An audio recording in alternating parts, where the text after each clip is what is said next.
Mapagpalang araw po sa ating lahat. Tayo po ay mag-aral at magnilay-nilay muli ng salita ng Diyos mula po sa Proverbs chapter 13 verse 20. Ito po yung sabi, ang lumalakad na kasama ang mga matalino ay magiging matalino.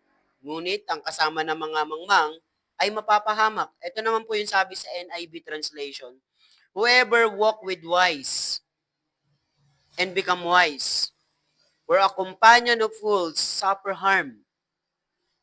Ano po yung matutunan natin o pwede nating i-relate sa buhay natin or pwede nating maging gabay at paalala sa araw na ito? Alam niyo po, ito ay isang paalala ng ating mga kaibigan at kasama sa buhay ay may malaking epekto sa mga desisyon natin at landas natin sa buhay. Alam niyo po, kung tayo ay nakikisalamuha o nakikisama sa mga matatalinong tao o may karanasan na tama na yung daan na tinahak nilang landas at may mga taong may takot sa Diyos, tayo po ay matututo. Tama po ba? Kung sasama tayo sa isang doktor o sasama tayo sa isang naglilingkod sa Diyos o kasama natin yung may mga karanasan na sa buhay, di ba matututo tayo sa ilang oras lang, sa isang oras, 30 minutes na kasama mo siya, marami ka nang makukuha sa kanya na mga aral mula sa mga karanasan niya. Siyempre, importante pa rin yung matututo tayo ng salita ng Diyos. At magiging mas mabuting tao tayo kung tamang tao yung makakasama natin sa buhay. Ngunit po kung tayo ay patuloy na makikisalamuha sa mga hindi tamang tao o makikisalamuha sa mga tao na hindi tama ang mga piniling landas ng buhay nila, tayo po ay maaring magkamali at mapahamak. Sabi nga, may kasabihan nga, di ba? Tell your friends are and I will tell you who you are. O sa Tagalog, sabi po, sabihin mo sa akin kung sino yung kaibigan mo o kasama mo at sasabihin ko sa'yo kung sino ka. Di ba? Yun po yung sabi. Kaya po, no, tayo, importante din po na may mga tamang kaibigan tayo o may tamang circle tayo na sinasamahan para po kahit papano, no, maging maayos po ang ating landas na tatahakin o mga pamumuhay natin.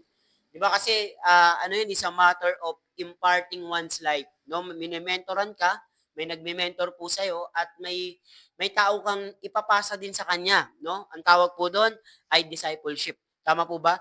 O mahalaga na pumili tayo ng tamang mga kasama at na matutulungan tayo na magtagumpay. Importante po yan na meron tayong mga tamang tao na matutulungan tayo na magtagumpay tayo sa buhay o magpatuloy tayo gumawa ng mabuti. Sabi nga, no, maraming tao na tumigil ng gumawa ng masama pero hindi naman gumagawa ng mabuti. Sa kabilang banda, ang mga kasama natin na walang malasakit sa mga tamang desisyon at moralidad ay maaring magdala sa atin sa maling path o landasin natin.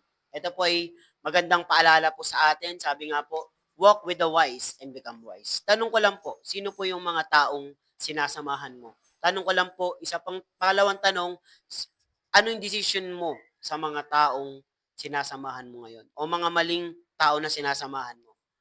Diba? Ikaw po, no, depende po sa salita ng Diyos. No? Kung tayo po ay magiging maayos at gusto po natin magiging maayos ang ating pamumuhay o direksyon ng buhay natin, sumama po tayo sa mga tamang tao sa buhay.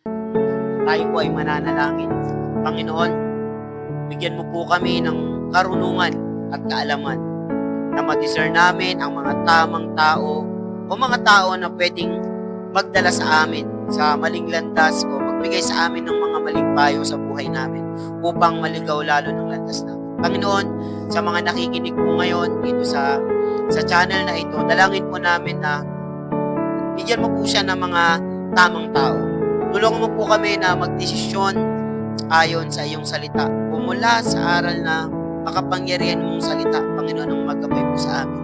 Panginoon, ilayo mo po kami sa mga tao na ilalayo kami sa iyo at ilalayo po kami sa landas na gusto mong tahakin ng buhay namin. At isama mo po kami sa mga tamang tao na tutulungan kami na magtagumpay kami sa larangan na tinatahak po namin. At ikaw po ang maging gabay sa amin.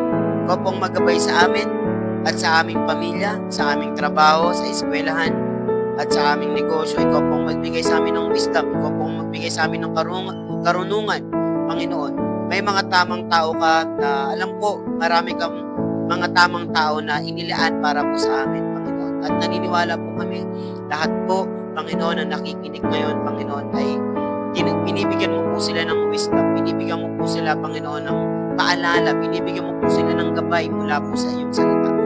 Marami pong salamat at pagpalain mo po kami at i-bless mo ang gawa ng aming kamay, Panginoon. At pati yung mga nakikinig ngayon, dalangin ko po, Panginoon, na ikaw po, Panginoon, ang mag-bless, Panginoon, sa mga taong nakikinig at sumusubaybay, Panginoon, at nag-aaral ng iyong salita. Marami pong salamat. In Jesus' name, amen and amen.